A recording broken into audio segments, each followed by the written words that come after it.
अजय जी, आपसे अभी तक सवाल नहीं हो पाया, लेकिन आप लोगों ने तो बड़ी दिलचस्प स्थिति बना रखी है बिहार इलेक्शन की। चिराग पासवान कह रहे हैं कि हम अगर सत्ता में आए और नीतीश कुमार को हम जेल भेज देंगे, और नीतीश कुमार बीजेपी के सीएम कैंडिडेट हैं, और बीजेपी के लिए चिराग पासवान का दिल कितना सॉफ्ट है हम सब जानते हैं। तो जो नीतीश कुमार बीजेपी के साथ इलेक्शन लड़ रहे हैं, उनको आप जेल भेजने की बात कर रहे हैं, और बीजेपी के लिए आप भी साथ खड़े हुए हैं। ये क्या हो रहा है सर? नहीं, देखिए, तो अगर जब तक आरोप सिद्ध नहीं होगा, अगर हम किसी को जेल भेजेंगे तो न्यायिक प्रक्रिया से भेजेंगे, और अगर न्यायिक प्रक्रिया में नीतीश कुमार दोषी साबित होते हैं तो बीजेपी क्या कोई भी उनके साथ खड़ा नहीं होगा। नहीं, लेकिन आप जिस बीजेपी के साथ खड़े हैं फ्रेंड, आप जिस बीजेपी के खिलाफ कैंडिडेट नहीं दे रहे हैं कुछ जगह छोड़कर, उस बीजेपी ने उनको सीएम कैंडिडेट बनाया हुआ है सर। नहीं, मैं बताता हूं, ऐसा है कि हमने बीजेपी के खिलाफ कैंडिडेट तो देना छोड़िए, हम तो सीधी अपील कर रहे हैं अपने लोक जनशक्ति पार्टी के कार्यकर्ताओं से, और बीजेपी के कैंडिडेट का और उम्मीदवार का हम तो प्रचार कर रहे हैं। बताइए राजीव रंजन बताइए, ये कह रहे हैं हम तो बीजेपी का प्रचार कर रहे हैं, लेकिन साथ ही ये भी कह रहे हैं कि नीतीश के खिलाफ जांच कराएंगे, दोषी हुए तो जेल भेज देंगे। ये क्या हो रहा है? आप बीजेपी से पूछते नहीं कि ये लोजपा क्या कर रही है? आप लोग उनको बोलते क्यों नहीं?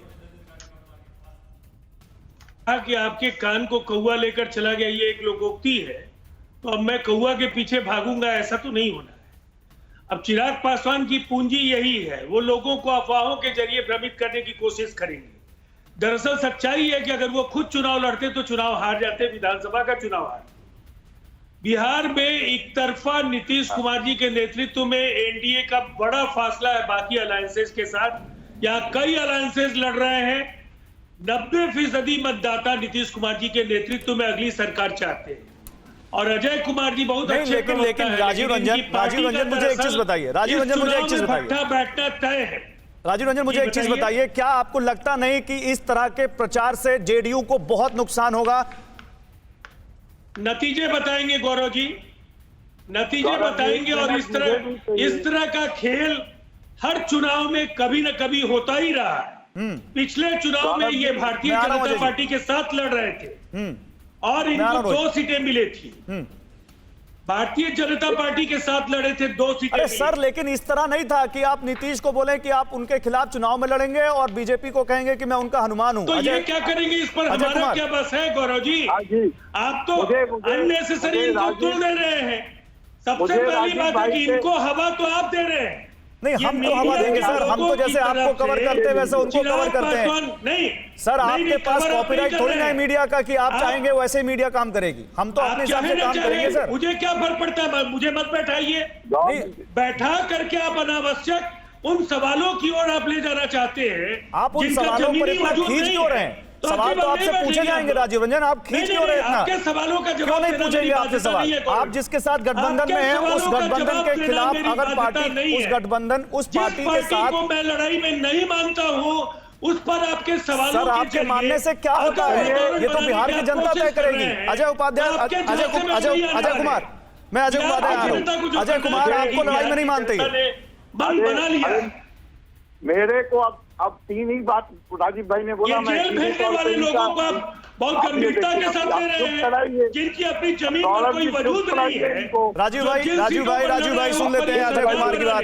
राजीव भाई, अजय कुमार की बात सुन लेते हैं। 3 आरोप लगाए इन्होंने लोक जनशक्ति पार्टी पे। पहला तो आज जिस तरह से राजीव भाई जैसे संतुलित और बहुत ही अच्छे सुलझे हुए इंसान आज आपा खोए हैं, ये हार को दर्शाता है, और यही आपा नीतीश कुमार भी खो रहे हैं। मैं ये समझ रहा हूँ कि जानबूझ करके मीडिया इस पूरे खेल में एक वातावरण। राजीव भाई, वाकई आप बहुत सुलझे हुए इंसान हैं। राजीव रंजन आप बहुत सुलझे हुए इंसान हैं और आप बहुत सीरियस डिबेट करते हैं। राजीव रंजन खो रहे हैं। राजीव रंजन आप बहुत सुलझे हुए प्रवक्ता हैं और बहुत सीरियस डिबेट करते हैं। सुन लीजिए सामने वाला क्या कह रहा है। मुख्यमंत्री ऐसे ही आपा खो रहे हैं। वो जनता को कह रहे हैं कि अगर मैं चुनाव हारा मैं तुम्हारा बुरा हाल करूंगा। ये मुख्यमंत्री की भाषा है। मुख्यमंत्री की सभा में लालू प्रसाद यादव, तेजस्वी यादव जिंदाबाद के नारे लग रहे हैं, मुख्यमंत्री को काले झंडे दिखाए जा रहे हैं। अच्छा ठीक है, मैं आता हूं। जनता पार्टी फिक्र आपकी, सोमवार से शुक्रवार रात 9 बजे सिर्फ TV9 भारतवर्ष पर।